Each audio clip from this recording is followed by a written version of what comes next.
Bonjour tout le monde. Alors nous sommes aujourd'hui le dimanche 10 octobre 2021 et j'ai pensé vous faire une petite vidéo sur un aspect qui est très important et que les gens oublient souvent dans leur vie, dans leur quotidien, qui aide énormément à cheminer. Et c'est le détachement. Ça n'a rien à voir avec l'indifférence. Détachement et indifférence, absolument rien à voir. J'explique ce que ça veut dire. Moi, j'ai fait des retraites très nombreuses en 2019. Et il y a un élément sur lequel j'ai beaucoup cheminé, qui m'a beaucoup aidé à avancer, c'est vraiment le détachement. Si tu vis une rupture amoureuse en ce moment, ou que tu cherches à avoir la maison de tes rêves, ou la voiture de tes rêves, que tous les matins tu as l'impression que quelque chose que tu vas avoir, mais ça t'accapare. Hein? Tu n'es pas capable de décrocher de ce que tu veux vraiment. Ou tu n'es pas capable de décrocher d'une émotion que tu subis, que tu vis. Le rejet, le mépris, la solitude, la perte du goût de vivre.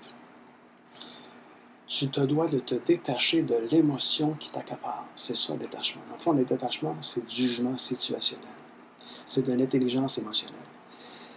C'est d'être capable d'être conscient de ce qui t'empêche d'avancer, de ce qui t'empêche d'être heureux et de te détacher de l'émotion, de la pensée qui t'empêche d'atteindre la joie parfaite à tous les jours. On va prendre quelques cas de figure.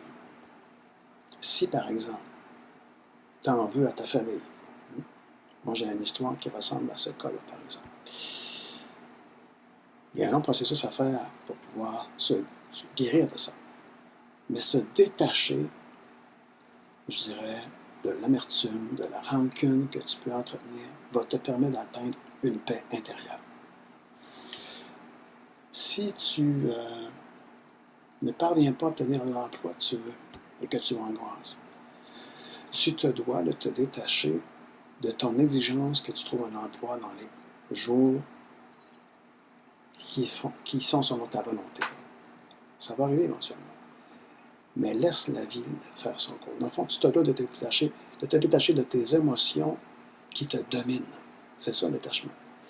Détache-toi des émotions qui te dominent négativement. Si c'est positif, tant mieux.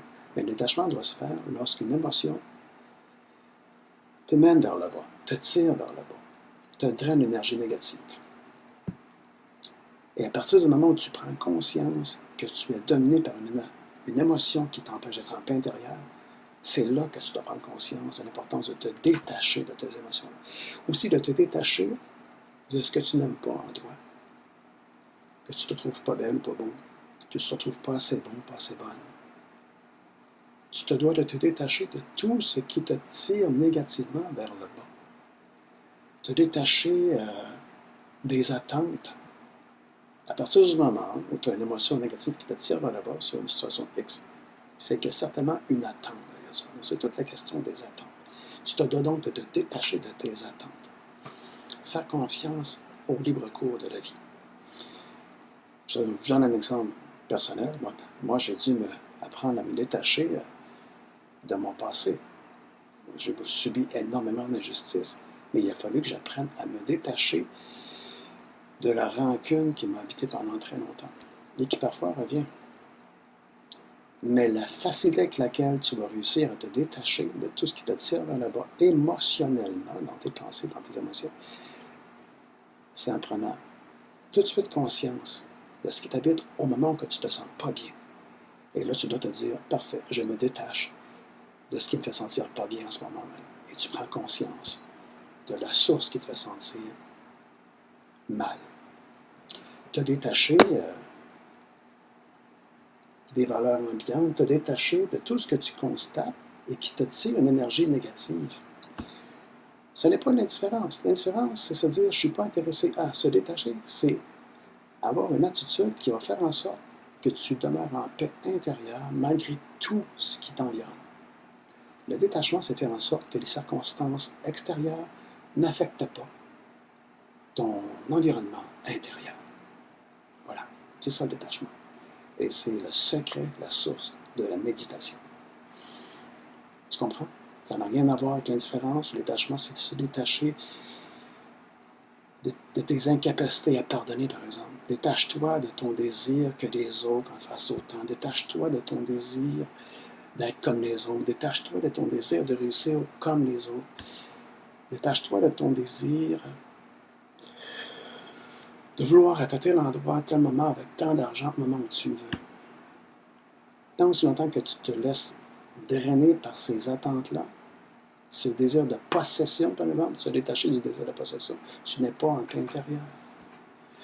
Alors voilà, quand Jésus était, il est toujours présent, mais lorsqu'il était en mission sur terre, à chaque fois qu'il entrait dans une maison, il n'arrêtait pas de dire que la paix soit avec vous. Ben, c'est ça, sa paix. Le détachement. Jésus se détachait de tout ce qui était négatif et qui coupait sa relation avec Dieu. Le détachement, c'est ça. C'est de faire en sorte que tout ce qui t'empêche d'avoir une relation intime avec Dieu, avec l'univers, avec la vie, dans tout ce qui est dessus, de plus lumineux qui t'environne, mais tu peux en prendre conscience, que tu te détaches de l'émotion, de la pensée qui t'habite. Te détacher de ton ex-conjoint ou conjointe qui t'a brutalisé, par exemple, te détacher de l'émotion, de la haine qui t'habite. Donc c'est ça le détachement. Détache-toi de tes émotions négatives, détache-toi de ton désir de posséder la voiture de tes rêves ou quoi que ce soit qui affecte ta paix intérieure. Alors voilà, si ça te rejoint, partage la vidéo. Je reviens avec un autre thème plus tard. Merci, à la prochaine.